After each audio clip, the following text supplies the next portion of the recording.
Hey there guys, and welcome to another episode of the Smashing Crossbar Podcast. With me today I have Jets CEO Lawrie McKinna to tell us a little bit about the season ahead. How are you, mate? I'm good. All good, going ahead. Good pre-season. Yeah, mate, obviously Spain and obviously the 19s over in Asia and that looking good ahead of the season upcoming. Yeah, look, great. The first team went to China, to Haikou, to play in that tournament, and it was a bit early, to be honest. We'd only been training a week and a half, and we went over there and won that. You know, we beat Shanghai Shenhua 2-0, and we drew with Changchun Yatai and beat them in penalties. So it was a great start. We had 5 of the youth team boys there, and young Jack Simmons scored the second goal against Shanghai. Yep. He's only 16, and then Spain was different class. You know, the boys, great facilities. The training camp was brilliant. The hotel was great. Just a long way to get there. 3 quality games. You know, the first 2 games the games changed a wee bit. Yep. But we got the 2 Middle Eastern teams for the top division, and 2 great hitouts, 1 win and 1 loss. And having the 3 games in 5 days, we played the boys who hadn't been playing the first 2. They started against the Spanish third division team, and then we started making changes second half, so it finished 3-2. But 3 great games, great trip. And then he came back, arrived at Sydney Airport and straight to the Gold Coast to win, get us through to the next stage for the first time in the club's history, which was a hard-fought win, but you look at what the travelling and the playing the boys have done, it was credit to them. It sets us up for the game against City next week. Yeah, no, absolutely. Well, for a first win in the FFA Cup, I think we'll take the 1-0 win. So pretty much today, mate, it's just I've got a few questions, obviously from guys on the channel who just want to know what's happening for the season ahead and everything else. So we'll kick it off, mate, with a nice, relatively easy question, mate. Ben would like to know, when will we see the return of the emerald, white, and cinnamon kit? Well, I think the beginning of last season when we signed up with Viva, obviously they come in with their recommendations and we tweaked some designs about it, and we actually gave them. They wear a green, white and cinnamon shirt in the place, and we says, what's the chances? And commercially, they reckon the sales would be rubbish. Okay. And so we have to work in partnership. They don't 100%. Have the full call, but they just reckon the saleability of it was limited. And just on this season, so we brought back the gold away kit, and the only stock you can buy is the gold away kit. Okay. It never sold. Yeah. They sold very poorly. We sold out the RAF jerseys. That all went. Oh, yep. But the gold away jersey, we've still got stock left. Yeah, right. And so there've been a few changes to next year's kit. Next year's kit, they're playing in the FFA Cup. It looks a few minor changes. The waist strip will change to mostly a white with gold stripes through it. It looks very sharp. Yep. And the third strip is going to be all black. Yeah. And it looks very sharp. I didn't hear about the black. Yeah. I'm interested. Obviously. Very black. So that looks very good. But the green and white, and not because I'm a Rangers supporter, nothing to do with that. But commercially, the manufacturers don't think it'll sell. Yeah. Okay. No, fair enough then. So we'll move on to the next one I've got for you, mate. This one's from Ben also, mate. We all know that the club strives to be open and a community-based club. What will the club do differently this season to help progress this growth further? We'll keep communicating. I'll be on social media, and I don't have everybody on social media, but I'm quite open to be answering things, especially because a lot of times some fans get the wrong end of stuff and they've not got the full story. I'll always, if a fan's right, I'll go on and agree. If a fan's wrong, I'll go on and state the club's case, which I've done many times, and I think I've won a few people over just for being open and having a go. Matt, the staff, we want to be as open as we can, and if we've got any problems, anybody contacts the club, we'll act on it as soon as we can. Yeah. We have put on more staff this year as well. So one thing, last year we were the skinniest staff in the league. We've now increased that. We've increased some football staff and admin staff because the club's getting bigger. Yep. And we're very focused on what the fans want. And you just look at the grand final week, which should have been the best week. It was a great week, but when we sell out in a day and a half and so many of our members couldn't get tickets, we our staff, and credit to FFA, their staff for 4 days were contacting our members with all the, instead of them every time tickets came available putting them back for sale, they put them into for us. Yep. And we got about 500 members tickets in that last 4 days. As late as 4 o'clock on Saturday afternoon, we'd staff in here phoning up members to get them to the game. Yeah. And I don't think many other clubs would have bothered about that. They would have just went, oh yeah, well you've missed out, it's sold out. Yeah. Yeah. I think in that case, and we got some stick for it, we had members come in here throwing their tickets at us. And then the next day they got a phone call from Joe Griffiths saying, hey, what's going on here? And then Joel explained what happened, and then we got those members' tickets anyway. So I think we have to be community-based and community-minded and respect what everybody says. And while I'm at this club, we'll be like that. And we'll do everything. And if we get things wrong, we want to hear about it. 100%. And we might not agree we've got it wrong, but we'll sit down and have a conversation and work it out. Because I'm a firm believer, and you don't always have to agree with somebody, but as long as you respect, and sometimes everybody's got an opinion, and sometimes it's going to be different. Just ask my wife. I've been married 37 years. Yeah, well, as I said, we won't go too much into the grand final, but I'm still a little bit raw. It's a lot of things are raw about the grand final, but just on that ticket one, it was a big effort for the club. It was a long week, and the way it finished. It wasn't a great week, because the way the game ended up with the VAR and stuff like that. And again, I'm not going to go on about it because we never brought it up after the game. It was actually FFA that brought it up the next day that they got it wrong, and we just wanted to let it go to bed. But that's it. You win some, you lose some. We'll move on next year. So we'll move on to the next one. We've got how much more exposure in the Asian region, particularly China, has the club gotten since Martin Lee's acquisition of the club? Example, memberships, merchandise, over. TV wise and exposure wise, especially just the youth team being over in China last month and then the year before, and at the Hong Kong Sevens. Our games have been live all over China on TV. Which is great exposure. When Lele Ma was here the first year, we got a great deal of exposure, just the fact that he was here in the team and playing an occasional game. So we've definitely got a lot more exposure. It's not turned into commercial rewards. It's not picked up big Chinese sponsors. It's definitely lifted the awareness of Newcastle Jets. When I was at the UEFA Fan Cup a few weeks ago, and I left on a Tuesday to go to Spain to join the first team squad, and I took Noah James with me, the young goalkeeper, because we sold Jack Duncan, and we went into the lounge at Shanghai Airport, and we walked in with the polo shirts on, and the guy at the desk went, Newcastle Jets. He says, you beat Shanghai Shenhua 2-0 a few weeks ago.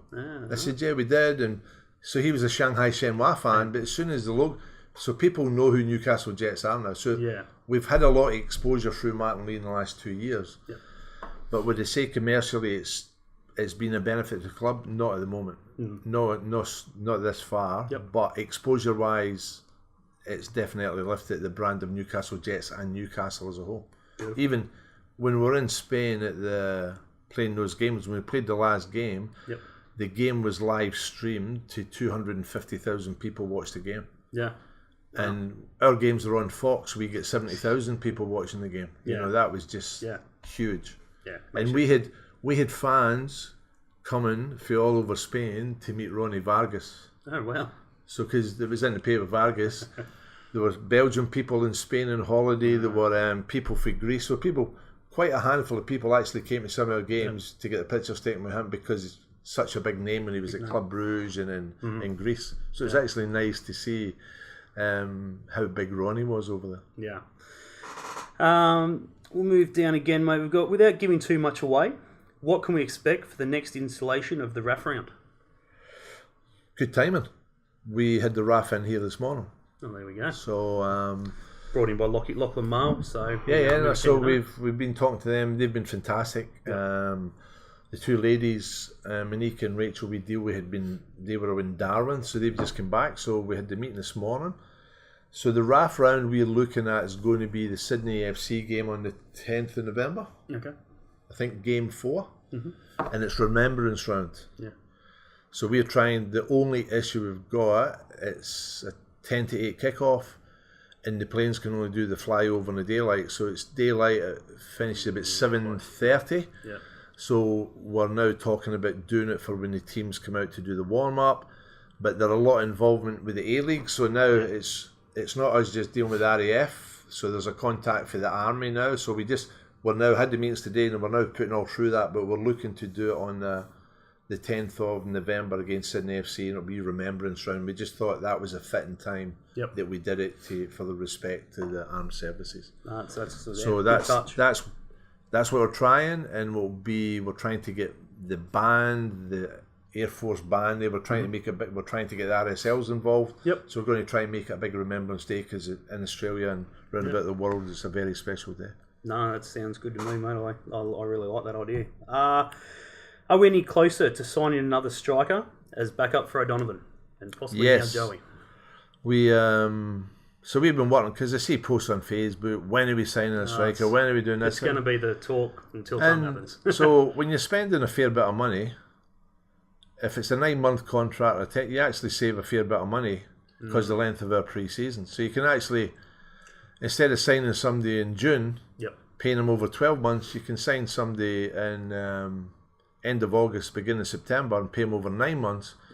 He's getting the same amount of money, but you're only paying him over 9 months. So it's actually, because our budget's limited, and people say, when are we signing a marquee? Ronald Vargas is our marquee. He gets paid a lot of money. So people forget, because he's been here and he was injured a lot. Ronnie's our marquee player. So well and truly a marquee player. Even more so than Heskey. So to put it into perspective, so fans know we're spending a lot of money, and we've got a lot of faith tied up in Ronnie, and that's why we re-signed him, because he showed glimpses last year of being a magician. We're very close to signing an over. We've been actively, Joe Griffiths has been working, it's his baby, this one. I deal with some, Joe deals with a lot. We were looking at an Aussie striker for a long time, but that dragged on too long, and it's now went out. And this one, he's an overseas striker. It's not signed yet, but the agreement paper's been signed. But we've also them going chucked out the window. But we're very confident that we've secured a striker who has scored goals in tough leagues. Only 30, so good age, and want to come here and do very well.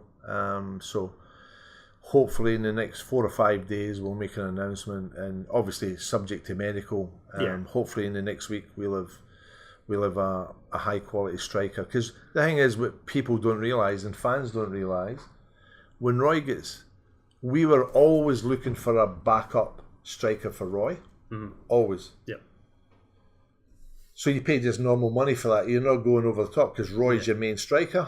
Roy getting suspended for 10 weeks. We have to then go for a main striker that can then play wide or drop into number 10 or play in different positions. That's why it's not as easy, because Roy's going to come back after 10 weeks. And knowing Roy O'Donovan, he's going to be chapping at a bit to prove FFA and everybody wrong for his suspension. And he's wanting to finish Golden Boot. He's hungry. He's training the house down. And he'll play limited time against Maitland, because obviously the starting 11 will, against Melbourne City will start at the weekend, and then there'll be a lot of changes get made. But so salary cap wise, that costs us a lot more money. So instead of just going for an average, a reasonable striker with potential, we've now had to go for an out and out striker who can score goals, and he's cost a lot more money. So juggling the salary cap has been very hard, because obviously we're not one of the biggest spenders, but we're spending similar to last year, which is more than the Jets have ever spent. But in the scheme of things, we're way down the bottom when it comes to what we spend on a team. It's obviously because you got O'Donovan out, and then you've got now Joey. Champness. So we'll look. So Joe Champness is very unlucky, and he's going to be out.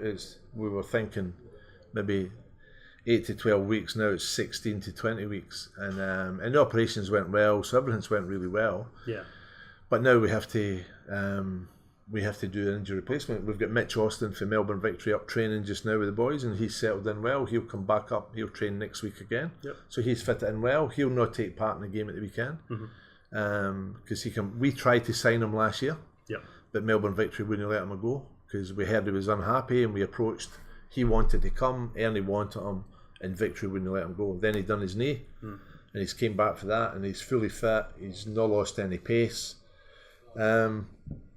He's a left-footed player, so and he's pacey, and he's training really well. So he could be an injury replacement for Joe. Yeah. So, but there'll be a few more trialists coming over the next 2-3 weeks when state league's finished. So there's certain boys playing in like the FFA Cup and banging in goals for the teams that we're going to have a look at as well. And so there'll be boys coming on board, and then obviously we're going to need to sign a goalkeeper. Well, the young bloke from Opia Leichhardt obviously doing well in last week's game. Yeah, he done. There'll be Japanese boys and a few other ones, a few from Melbourne. Big talk there. Obviously, and with the goalkeeper thing, because people say, what he's doing. So basically, when you've only got a certain amount of money in the salary cap, if you get reasonably high profile player, because it's going to cost you more money, the less money left for the goalkeeper. Very true. If you sign a lesser striker or a lesser known striker, you can get a better goalkeeper. And we're just fortunate that last season we had 2 very good goalkeepers. I mean, Glenn Moss came in, he was different class. Well, that's obviously, you're bringing right into my next 2 questions. The first one was from Ben, which is, how did Vigili go? Obviously I know he's back at Broadmeadow and obviously going to finish out the season there with them. Hopefully another grand final. Yeah, no, Vigili come in, and in the local Premier League he blitzes it. And over there he did okay. Ernie said he did okay in Highco, and it was really hot, tough conditions. But then we was going to keep getting him into community training, and he done his hamstring. So he's been out for a lot, and he didn't play the other night in the cup. So that's really affected what he could do, because he's done okay. Ernie didn't mind him. But then when we came back, he done his hamstring, and he's been out of the picture for a while. So he did okay. Not enough to sign him on the spot. Ernie would have wanted to see him a wee bit more. But because his hamstring injury, he's been out of the game for a while. And that opens the door. That opens the door to look at other people like Mitch Austin and that. Next question is in regards, obviously, you were just saying about the keeper situation. Chris, another one of my viewers, would like to know, is Moss mainly looking at the number 1 position, or are we looking to bring in a keeper? So, as I just said before, because I didn't know this was a question, Mossy was outstanding last year, and we're fortunate that we brought him in, and him and Jack worked well off each other. Mossy was happy to be the kind of understudy, and the times he came in, he was outstanding. And I know a lot of fans thought would have preferred Moss stayed in, because I know there's a bit of banter on Facebook and Twitter and stuff. But having him now in pre-season has been different class. He's different class. So because we look like signing a more expensive striker, it just means they're less in the kitty for the goalkeeper. So it probably look like the keeper will bring in. We were looking to bring in another number 1. So it was a fight. At the moment, because we've had to invest in somebody that's going to hopefully score us more goals. We'll not be spending as much on a goalkeeper, so it could be an understudy for Mossy. That's coming. The young bloke from the 19s who obviously went over. He looks all right for a young Noah's only 17. At the weekend, Kane Rungy, who's trained with us for a while, played with youth team last year, played with Western last year, and he'll be in the bench. Noah James will actually start. Because Mossy can't. Mossy's got family things on at the weekend. It's quite important. So, but where we're at the moment, we're in a good place with Mossy. Great lad, great experience, great communicator. And we wish Jack all happened within 2 days. And Jack Dunk, we wish him all the best. And it happened. He had a trigger in his contract. It got triggered, and he had to be. That was on the Monday. He had to be in Austria by the Wednesday, and he was in Austria. And I had a backup goalkeeper in Spain the next day, so it worked out well. Yeah, look, as I said, and as you've said previously, and obviously other interviews and that, you're not going to stop players leaving for bigger things, and obviously, as long as you guys get what you deserve and feel you deserve, you're not going to stand in anyone's way. Which the club's a business, and I think people think because Martin Lee's come in and he's this big multi-millionaire, nobody likes to lose money, and we're losing a substantial bit of money. The first 2 years, we've lost millions and millions of dollars. Yeah. The next year we're going to cut that down because we're getting more members, we're getting more sponsorship, but it's a slow process. It's been because when it came into the club was basically on its knees, and it's been hard work over the last 2 years getting up, and now we've got the academies on board. I think 4 of the boys' 6 teams have won the premierships.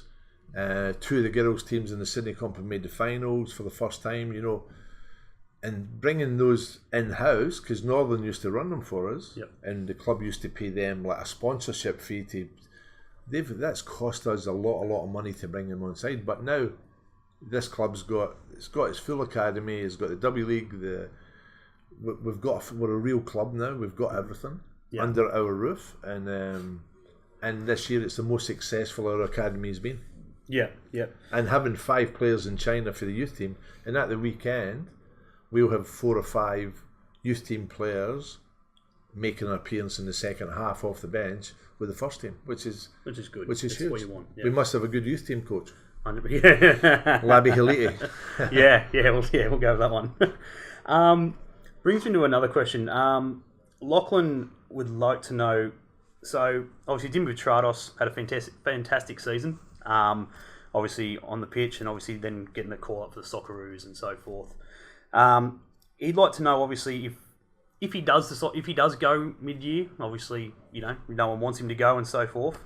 Does he have like a similar contract? No. In the way of Naboots? No, Maki Demi hasn't got a trigger. And when we brought him back, look, we signed him, then got a transfer fee to Korea, then we got him back. No, Demi's got 1 year. We'll be talking to. We've spoke to his agent about extending his contract. There are rumours that clubs are interested. He is a very good player, and he had his best season because he came to an environment that he's happy in. And ideally, we don't want to sell anybody mid-year. No. But he doesn't have a buyout clause in his contract. No, right. Beautiful. So if somebody's going to come in for him, they're going to pay plenty. Well, that's what we want anyway. So obviously we touched on the W League as well. My question to you is the club looking to have more double headers, maybe youth? We're actually looking for less double headers because the W League girls, they only played 1 game at number 2 last year. We got about 1,500 against Canberra. When they have the double headers, they get that 4,000 people who are in the gate 80 minutes into the game, who are basically there to see the first team.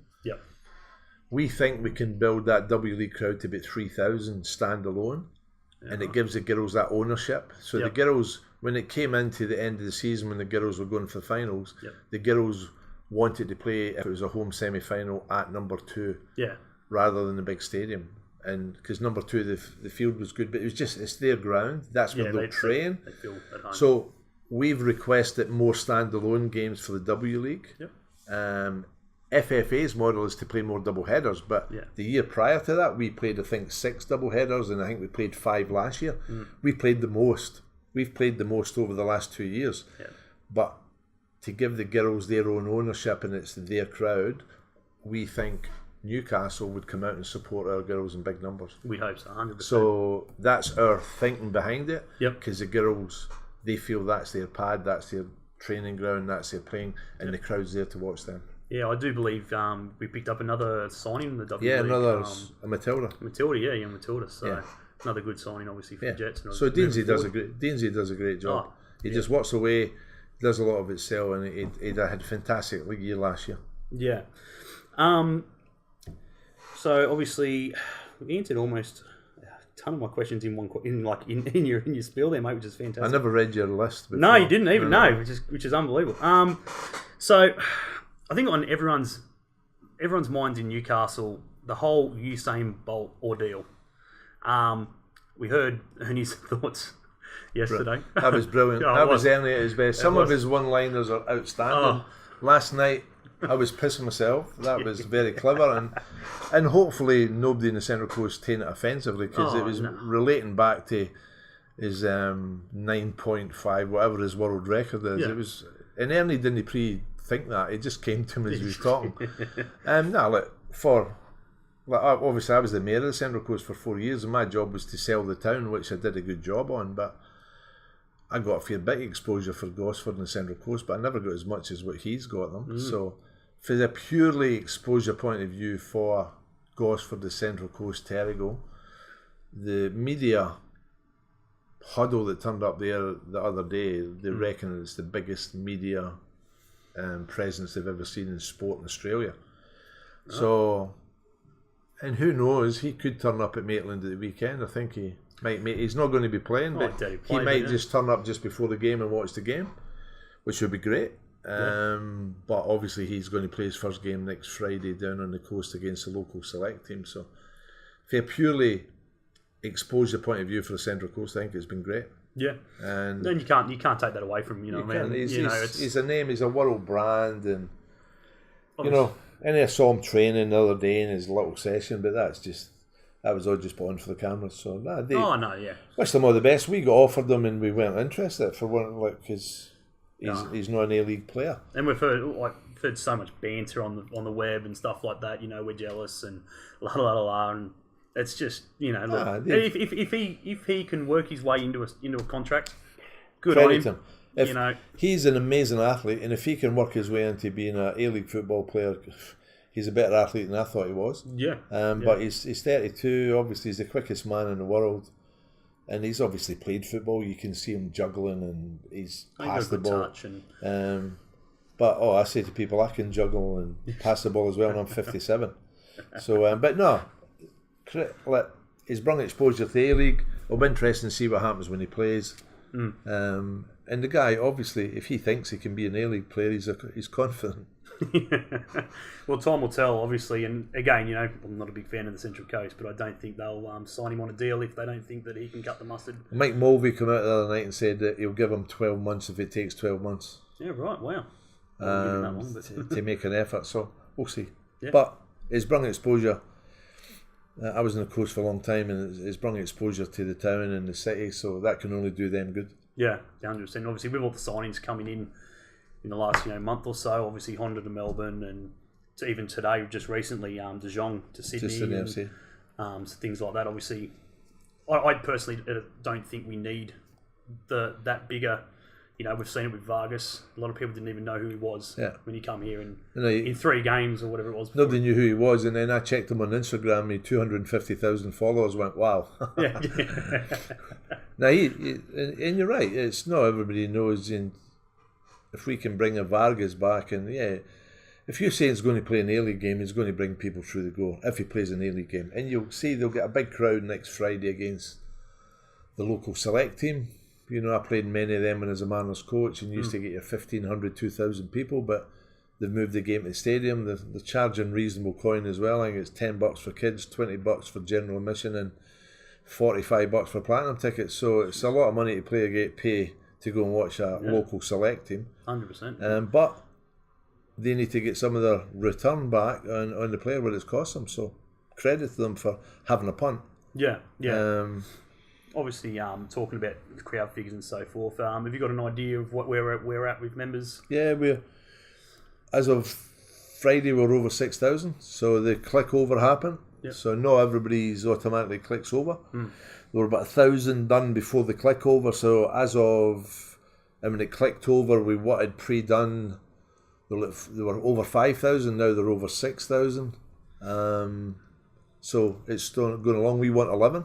Yeah, we finished up with 9-2 last year. Obviously, I think we deserve 11. We definitely deserve 11. When I come out here, a lot of experts and saying this and we should do this, do that. We've done it.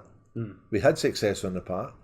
We've done okay off the park. We've not shot ourselves in the foot anywhere. So we deserve it. It's only an extra 2,000, but when you come off running last, you drop down. We gave away less tickets as to sponsors and that, and to actually get 500 more than the year before was a big effort. And at the beginning of the season, you'll remember we gave a lot of ticket deals out to get people, and people came and actually enjoyed the game and went out and bought season tickets. That's why we did the kids free and other ones, to try and get people to come back and watch it and enjoy the football, and they did. But the big push is, and we want everybody to push, get out and get a membership. We want 100%. We want 11,200, which would beat the record, because we never put prices up. Yeah. People say, why do you not put prices up? I say, because you'll get punters up here who'll go, we've stuck by the team for the last 8 or 9 years with no success. The first year of success, you've nailed us. So we kept, our prices are the lowest in the A League. Yep. You can't ask for any more. That's exactly We've done it in the park. We've kept the prices. We're doing our best community-wise. We're out and about supporting the local community as we should have been for years. But obviously, one reason or another, we never. We're out there. Come in and support us. Get behind us. No, 100%. Obviously, we've seen the massive debacle. Obviously, when we made the grand final and everyone having a crack because they couldn't get tickets and so forth. It doesn't cost much to become a member. You don't have to be, a platinum or a gold or even a general admission. I've got a mate in Melbourne who buys his fan base memberships like $9 a month. I'll be a free game 6-game member. Just get on board back at club. Yeah, and you won't have any dramas when we make the finals again this year. And the big thing is, a lot of people I spoke to, okay, you had the keyboard ones who were ready to go as soon as... A lot of people said, you'll get them. I hadn't get time there. You'll get them tomorrow. A day and a half. 30,000 tickets gone. Yeah. And as when Gregor Rock phoned me the next morning, Sunday morning, to tell me about the VAR stuff, I said, well, give us a replay next Saturday. I'll guarantee you 30,000 people again. But he wouldn't give us it. He wouldn't give it. I asked, and it was very polite. Yeah, I'm sure it was. So we've got a few last questions for you, mate. Obviously, we've got the FFA Cup coming up against City. Do we have any more fixtures lined up, friendlies? Yeah, we're playing Sydney FC down in Sydney on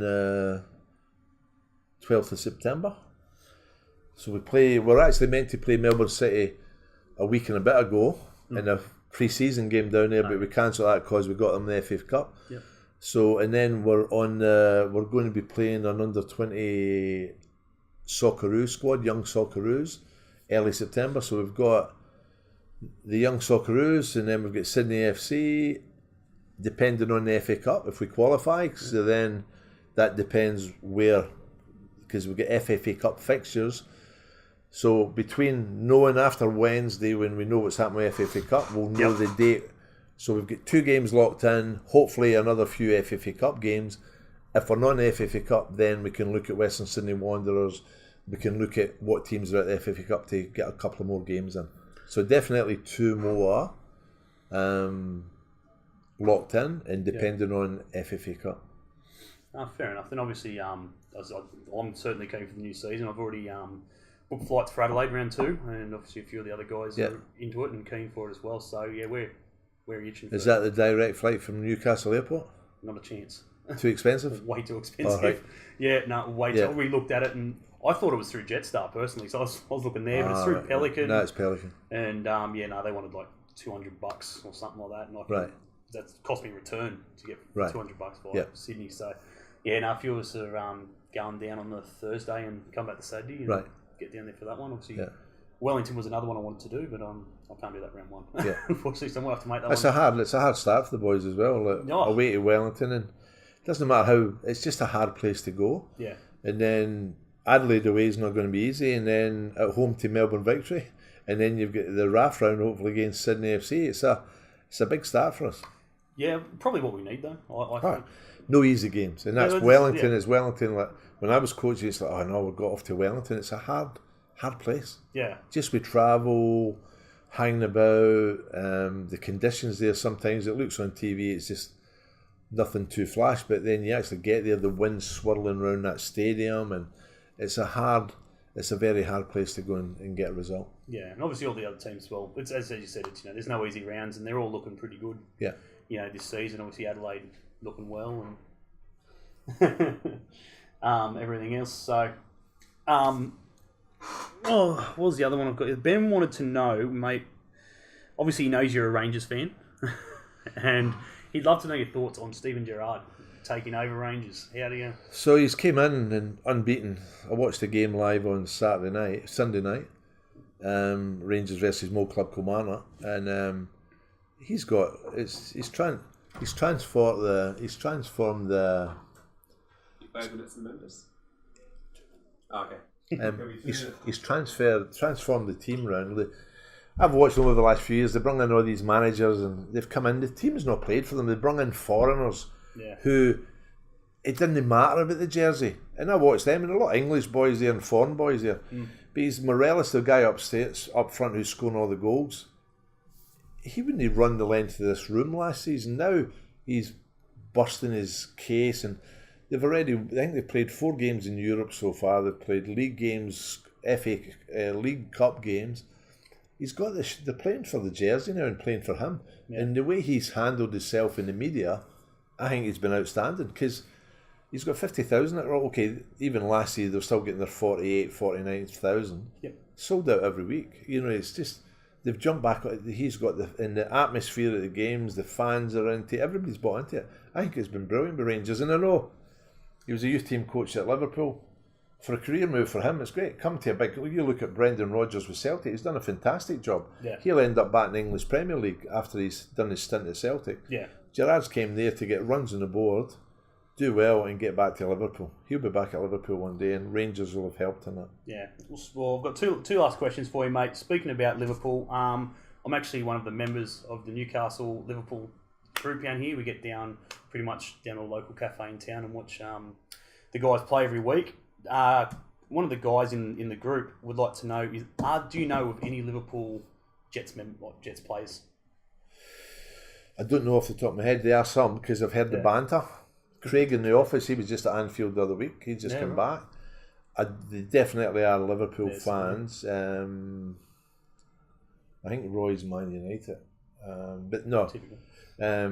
Wee Brownie. He was Man United. No, they're definitely, but I don't know off the top of my head. That's another question for another time. 100%, mate. Anyway, mate, we're going to wrap it up. The last question I've got for you is, where do you see the Jets in 5 years' time? I said at the end of last season, we're not just a regional club anymore. We've came through hard times year one. We've set ourselves, we have to stay there now. We have to be challenging the big boys.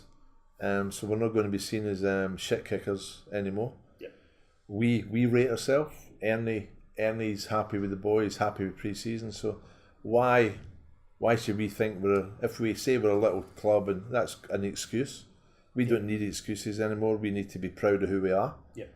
The crowd, what we had at the end of last season was outstanding. It makes a difference. We know in the Melbourne City semi-final, the crowd got to them. Yeah. And we know it. The Sydney FC game, when Roy got sent off, the 2-1 game, RAF round, the crowd, because their players told us after the game, it rattled them. And that's what we need. But we need to do the business on the park to get that support off the park. And I see us, where I would like to see us, if I'm going to be involved, is we should be out there challenging. We have to be smart who we sign and get the best. Last year we had a lot of key players. Roy O'Donovan suspended. Vargas, our 2 highest paid players, suspended or are missing games for so long, but the squad done the business. Yeah. And that's and at the weekend you'll see a new centre forwards, Jason Hoffman, because he can score goals for right back, score goals for right midfield.